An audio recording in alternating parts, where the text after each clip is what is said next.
Welcome to Surrender School.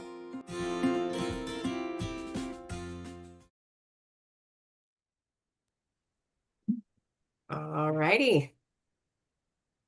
Well, thank you, everybody. It was weird not having a session last week, and then to have a session this week. I'm like, oh, that's right. Here we go. Let's do this. And then, so I'm going to get into the mission statement. At Surrender School, we recover. Our mission is to share 12-step and other supportive recovery solutions with those who want a healthy relationship with food. We are not an official 12-step meeting, but we do try to adhere to the spirit of the traditions. And any and everything you want to know about Surrender School is on the website. Here's just a couple things I thought I would highlight that are new. The first Friday, so this coming Friday, November 7th, there will be the first Enneagram exchange with Michael Naylor and Cher. That'll be at 8 o'clock Pacific in Zoom room 2. My images didn't come up, but we have a Build Yourself Up book study going on with Amber, Sundays at 9 Pacific. And there's a new Enneagram thing starting, I think it's in January, but look at the website and you'll get all the details. And everything here at Surrender School is free, but if you feel like you're able to donate and have it's helped your recovery, we are a 501c3. So consider doing that. And then this group has its own WhatsApp group. So I imagine since we won't be meeting, well, we're going to start meeting every week on Mondays, but in between time, if you can only come to the Saturdays, the WhatsApp group is a great way to start conversations or just reach out, maybe get support as you're trying different principles. So let's go ahead and say the set aside prayer here. Let's feel a moment to feel your breath going in and out. Feel your feet on the floor. God, help me to set aside everything I think I know to leave space for what I have yet to learn.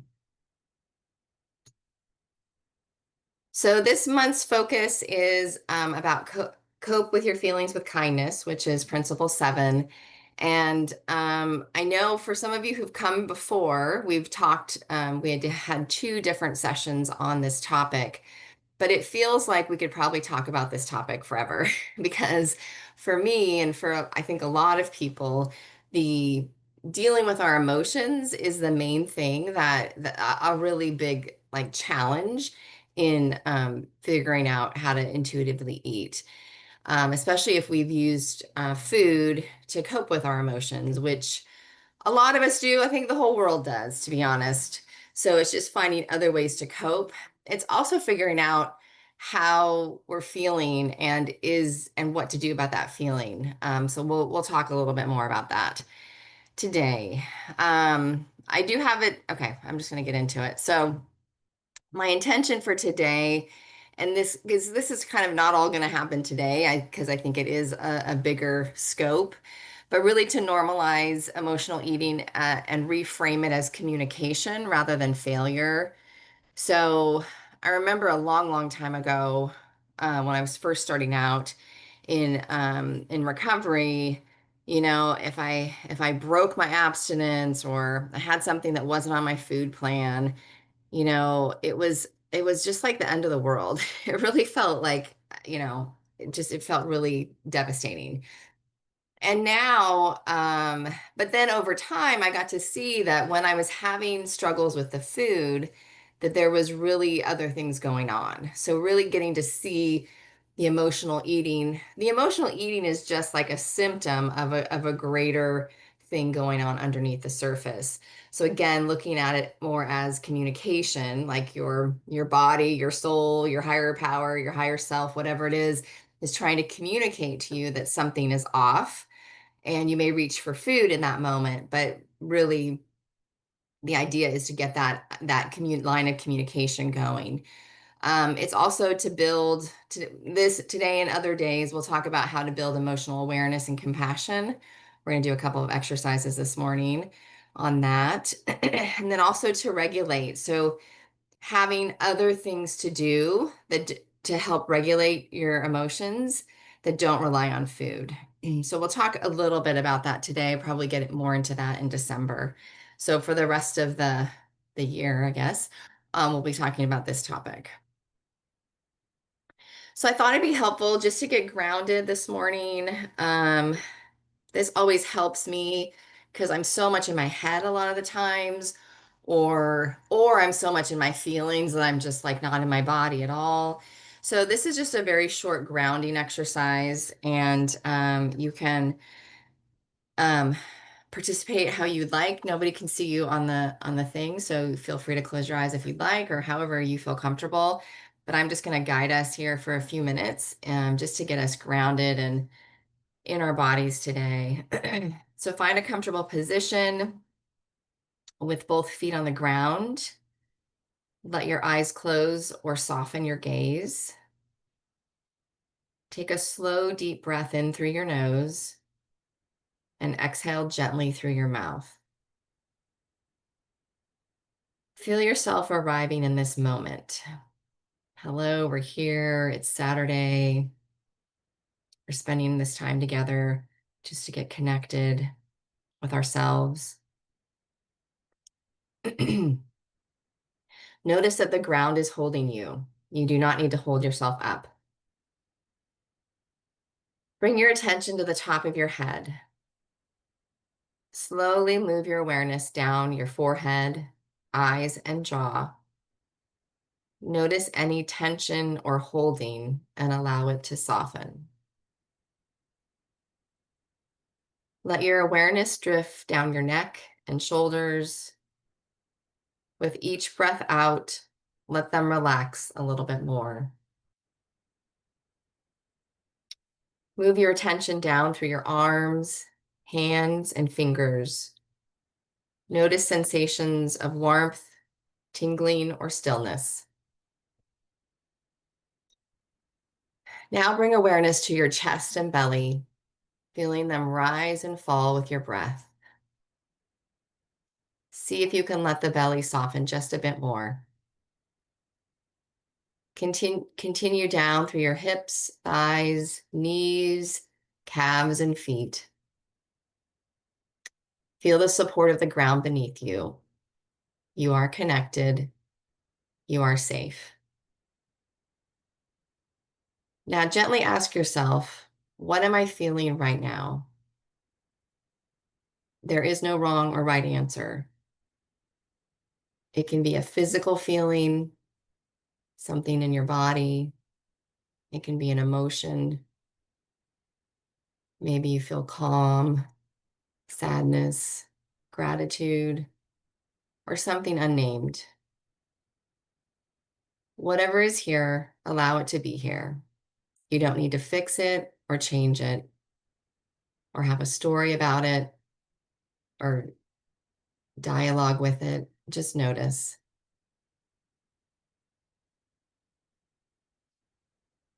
Take one last slow breath, deep breath in and exhale completely. If it feels right, place a hand over your heart. Thank yourself for taking this moment to connect inwardly. When you're ready, gently open your eyes. I feel calm just getting to read that. That was great.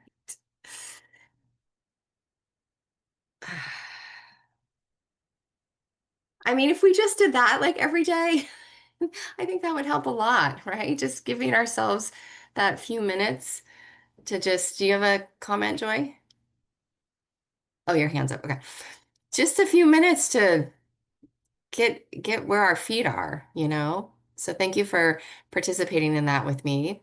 Um, just as a recap, Principle 7, cope with your feelings, your emotions with kindness.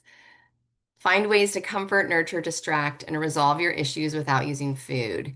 Anxiety, loneliness, boredom, and anger are emotions we experience throughout life. Food won't fix any of those feelings. And so the real main takeaway here about intuitive eating, and I've said this, the last few months, is that getting to know ourselves and having some self-compassion. And I was thinking about a situation recently with a family member. And, I want to be like, and then this, and you're just not, and it's like, how would that feel to hear that? Like, is that going to help anybody grow, change, be open, be in connection?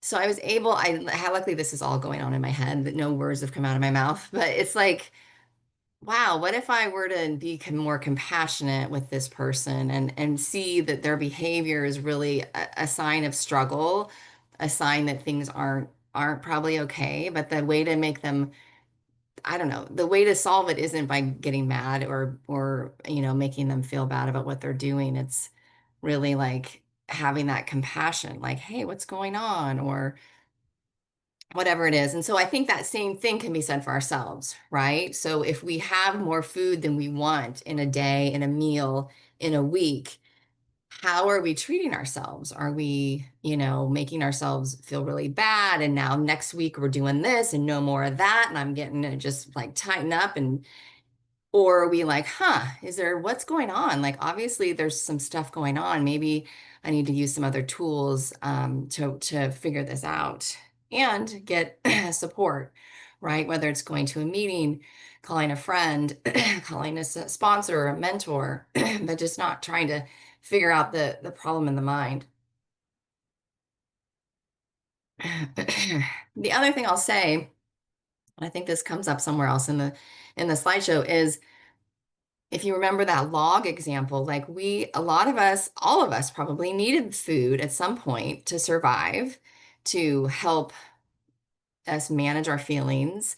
And so instead of looking at it like it's, this bad, awful thing, the enemy, can we have some gratitude that it was there for us when we needed it? And it was very soothing and comforting, and it helped us survive really difficult and hard things. So it may have been the only coping mechanism that we had. And so now we're moving into other ways to cope.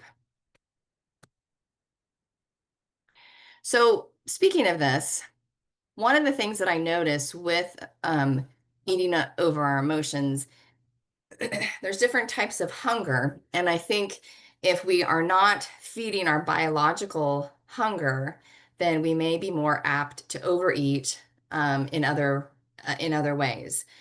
So that biological hunger is like time to refuel, generally eating every 5 hours, ideally every 3 to 4 hours to avoid overeating. And again, you all have your own um, health histories, and you know what your bodies need in terms of, if you need to eat more often or less often or whatever it is. But that biological hunger is really nothing that we can try and fool it, and we can fool it, with all kinds of things, drinking things. Um, I don't know. We can fool it for a while, but then it's obviously biology is going to win, right? It's going to kick in and be like, no, I am hungry now. And I've noticed this last week. I've had some really, I don't know, my schedule's been off. I haven't been feeling great, and I've waited like longer to eat than I normally would. And then I'm like so hungry that and then I'm eating quickly, and like I ate like the other night I had a really big dinner, and I thought, what is going on? Like, and I thought, oh, I didn't eat for like, I don't know, 6 or 7 hours or something. And I always think, oh, I know how this works. I can fool my biology. And it's like, no, you really can't. So then I got to sit with feeling overfull, and I got to sit with that feeling, and I didn't get mad at myself. I didn't like do that. Well, if I'd done this, I could have done that. I just said, yeah, I guess I need to pay more attention to eating, more often, or even the food choices I was making weren't as like sustaining as I normally do. So there's that biological hunger. I'm not going to go through all the hungers just because this is a little bit of a review. But that emotional hunger piece is eating because of your emotions. So boredom, anxiety, fear. Sometimes the emotions can be happy emotions too, like a celebration. But a lot of times, I don't know, I think a lot of times we may not even know what it's so habitual that we don't even know the feeling that we're eating over in some cases. Um, So dieting itself can trigger emotions, which ultimately leads to using food as your primary coping mechanism to deal with those feelings. So I was thinking back to the last time I was dieting, and yeah, I get so like I feel deprived. I feel kind of mad. I'm typically very irritable if I'm not eating enough food. Um, and that it's in itself can create, along with kind of probably if I'm dieting, I'm not listening to my biological hunger. And I'm like, no, it's not time to eat yet because the diet says I can only eat at 9, 3 and 6 or whatever it is. So it's like I'm ignoring my biological cues and I'm reducing the food I'm eating. I'm going to be pissed off, right? Like there's something I'm not going to be happy, or I'm going to be overly emotional because, I stubbed my toe and I haven't had, enough food or whatever it is. So that in itself, so the invitation here is to think about, are the emotions, well, I'm going to keep talking. I'm going to keep moving through this because there's a slide. Um, then there's also a continuum of emotional eating. So, if we look at probably um, any sort of, ad around food, there's like excitement, there's, a story, there's, the woman who just got broken up with, who's eating the ice cream with her friends, and they're like, oh, have more food, just it's very much a part of our culture and a part of, I think, the world. But there's different, kind of layers or levels or degrees of it.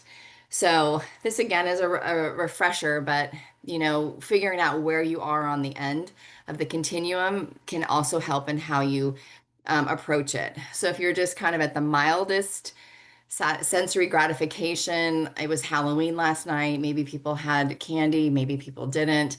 But it would not be uncommon if for people to do that if that was and it was yummy or whatever and enjoying that. And then we move along to sedation, where the purpose is to numb out. So that and the sedation and punishment are kind of at the the end of the spectrum that definitely needs a little more support. Um, and figuring out where you are on this can also help you figure out where you want to go, or how to get a little bit different place on the continuum here. So this is what I wanted to talk about. So there's that non-attuned eating. Am I not listening to my biological hunger? Am I not listening to my fullness cues? Or is it a lack of taking care of myself? Or is it deprivation from diet mentality? So these are all ideas we've talked about in the past. And if you didn't get a chance to see any of these, they are on the Surrender School website.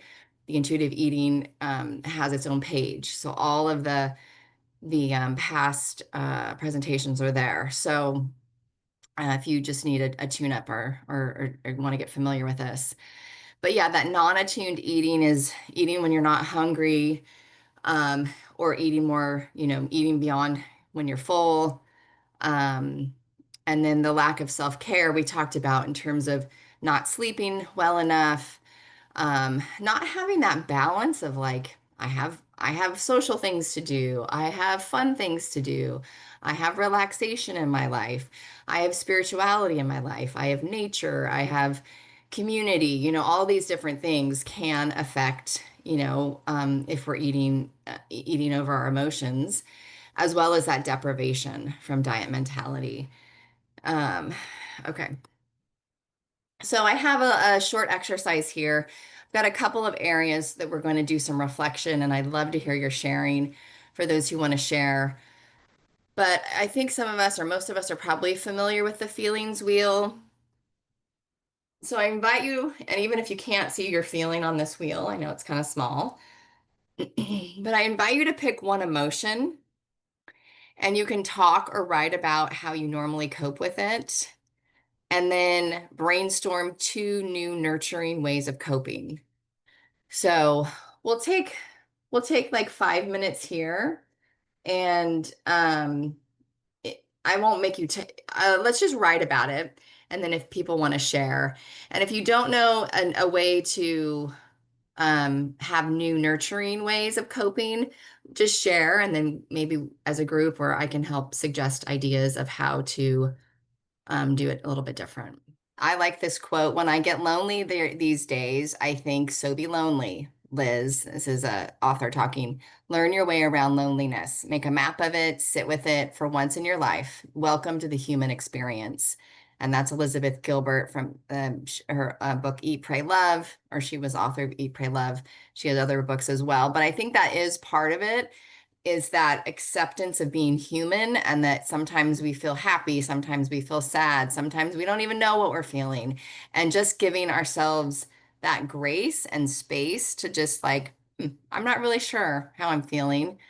I'm gonna have some habits in my life that help me to figure that out, or some ways of having self-care that help me to process those things or support whatever it is. So I have a self-compassion link that I'm going to save for next time. And then if you want to talk, either put in the chat or wherever, just what sort of intention you may want to commit to for this month, um, around this idea with coping with your emotions instead of using food, or having that idea of just having the awareness. Maybe that's where, maybe you're at step 0 of awareness or willingness to look at this stuff. Maybe nothing might change. You might still eat the same way, but just the awareness of, wow, I notice after that stressful meeting, I want to go have a bag of whatever, or um, whatever the emotion is, just having that awareness. And I think for me, it's like allowing space in my day, in my schedule, for my feelings. I need to maybe put it on my calendar. Feel your feelings, And I like to journal a lot. Journaling for me gets just all the gunk out. The other thing I'll do is I'll do a voice recording, just to again get the junk out. And then I usually delete it because I'm like, oh my God, if anyone heard this, be like, wow, therapy, right? Yeah. So consider an intention if you want to put it in the chat, or we have a few minutes. We can share them if you'd like. What else do I have? So the next meeting will be on a Monday, November 10th, 9:15 Pacific. Those will just be kind of checking in on our commitments, seeing what kind of support we may have. There'll be a structure, but it'll be a lot more sharing and just ways of kind of tools and ways to figure out how to navigate intuitive eating in real life. Um, if you have any questions, I think you guys have my info. And then I'm doing an event with a licensed therapist. This is for a fee, but she said we could do Surrender School, would get $10 off. So I'll put this is all online. I'll put it in the WhatsApp. It's the Saturday, November 22nd. It will be dealing with holiday emotions, and then how to use intuitive eating as well as mindful self-care. Okay, so if anyone, I'm going to stop my sharing here. If anyone would like to share their intention, oh, look at the hands. Thanks for recovering with us.